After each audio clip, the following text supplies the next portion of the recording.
여러분, 이번 시간에는 문정왕후의 불교 복원이라고 하는 주제로 말씀드리도록 하겠습니다.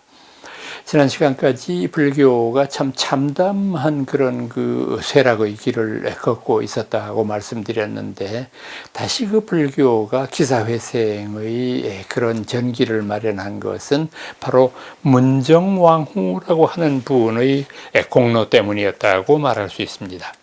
이 문정왕후는 개인적으로 보면은 11대 임금이었던 중종의 왕비셨고요. 그리고 13대 임금이었던 명종의 모후가 되죠.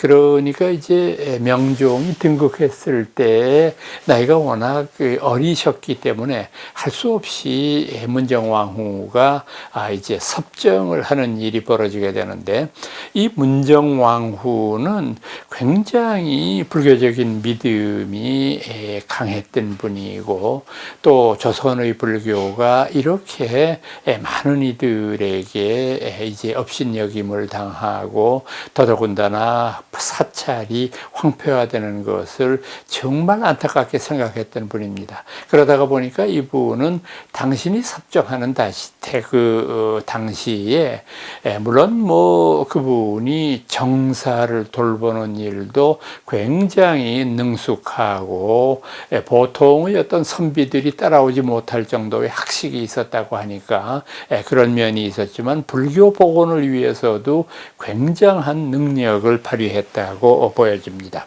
문정왕후라고 하는 분은 1501년에 나셨고 1565년에 가셨거든요. 그리고 이 조선 왕조의 험난한 시기 속에 여성이라고 부르는 그 굉장히 핸디캡으로 보면은 대단한 불운이었는데, 이걸 이기고 정사를 원만히 치르고 불교를 복원시키는 일에 성공하게 되는데, 이 문정왕후에 대해서는 조선 왕조실록의 평가를 보면은 좀 좋지 않아요. 문정왕후에 대해서 인품에 대한 부분도 조금 부정적으로 평가하고, 또 이분의 여러 가지 뛰어난 공로가 있음에도 불구하고 그런 것들을 자꾸 감추려고 하고, 심지어는 이분을 참 저희들 동양의 역사에서 가장 여성 집권자로서 굉장히 좋지 못한 여제로 꼽히는 측천무후에 비교하기도 해요. 그래서 이런 일들을 왕조실록에서 기록하고 있는 것을 저는 액면 그대로 받아들이기는 어렵다고 생각을 합니다.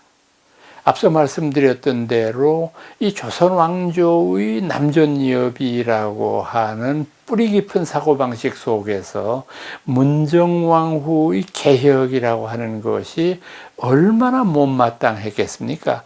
저는 이제 마찬가지로 이런 논리를 그대로 적용을 한다고 하면은, 이를테면은 고려사라고 하는 데에서 빈번하게 등장하고 있는 고려 당시의 스님들의 타락에 대한 것도 저는 액면 그대로 받아들이면 안 된다고 생각합니다.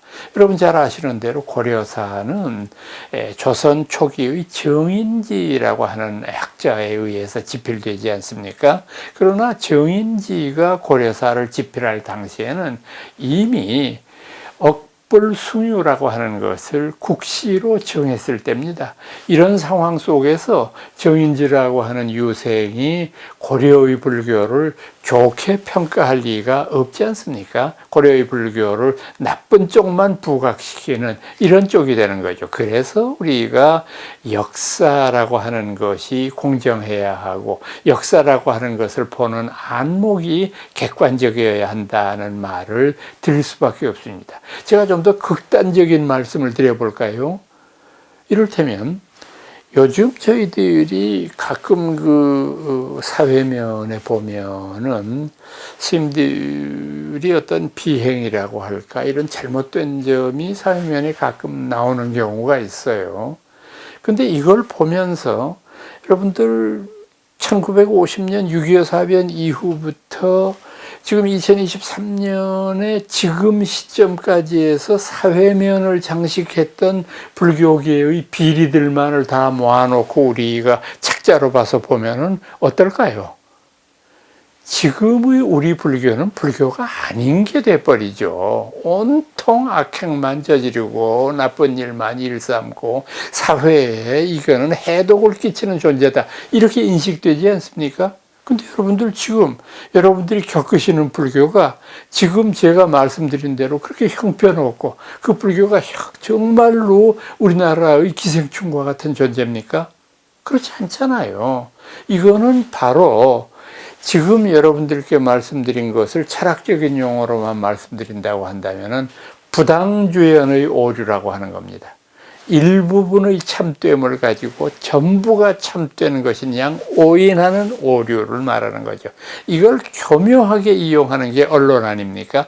바로 이제 이런 것들이 문정왕후라고 하는 위대한 분의 품격을 평가절하시키는 그런 원인이 되었다고 저는 확신을 합니다. 아마 이제 이런 일들이 문정왕후의 본 모습보다는 여성이었다고 하는 그 하나의 이유 때문에 이렇게 많은 고통을 감내할 수밖에 없는 것이라고 생각을 합니다. 이분은 우선 이 문정왕후가 불교를 복원하기 위해서 제일 첫 번째로 했던 작업은 뭐냐 하면 선교 양종을 복원하는 일이었습니다. 그러니까 여러분들 아시는 대로 고려 때까지 오교 구산으로 이어져 내려오던 불교 여러 종파를 조선 태종이 선교 양종으로 통폐합해버리지 않았습니까? 그것이 지금 문정왕후의 시대에 이르게 되면은 그것마저도 유명무실한, 이름은 선교양종인데 선이 뭔지 교가 뭔지 다 사라진 그런 상황이었기 때문에 우선 이걸 복원해야 되겠다. 그래서 이분은 봉은사를 선종의 본사로 삼고 봉선사를 교종의 본사로 삼는 일을 착수합니다. 그래서 봉은사라고 하는 절, 이게 선종의 수사찰이 되고 그 다음에 봉선사라고 하는 절이 교종의 수사찰이 되게 함으로 말미암아 그곳에 많은 말사들을 복속시키는 이런 일을 단행을 합니다. 참 이것은 굉장히 어려운 일이고 또 이런 어려운 일을 통해서 불교가 그나마 기사회생의 기틀을 잡을 수 있다고 생각을 하는데, 또한 이것과 더불어서 이분은 불자의 양성에서 가장 초보력이라고 말할 수 있는 도첩제를 복원시켰어요. 도첩이라고 하는 것이 부당하게 억제되어서 모든 국민들이 가지고 있는 종교에 대한 자유를 말살시킨 것이다. 그러니까 도첩제를 다시 일으킴으로 말미암아 누구든지 관의 허락을 받으면은 출가해서 수행할 수 있는 길을 터놓게 됩니다. 그러니까 일시적으로나마 이 불교가 다시 그 숨통을 틔우는 그런 일을 하게 되는데, 이게 바로 보우 스님이라고 하는 분의 도움이 없으면은 불가능한 일이었을 거예요. 그래서 이 문정왕후의 큰 뜻을 도와서 지금 말씀드렸던 불교의 발전을 도모한 분이 바로 보우라고 하는 스님이었습니다. 이 보우라고 하는 스님은 한글 이름이 똑같아가지고 고려 마렵에 활약했던 임재종의 대맥을 이은 태고 보우 스님과 이제 그 혼돈이 되는데, 고려의 태고 보우 스님의 우자는 어리석 자를 썼고요. 지금 제가 말씀드리는 문정왕후를 도와서 불교를 다시 일으킨 보우는 비우자를 썼습니다. 그래서 보우, 비우자 쓴 이 도우스와 보우 스님께서 문정왕후를 도와서 참 어렵고 지난한 일을 완성시켰다라고 말씀드릴 수 있습니다.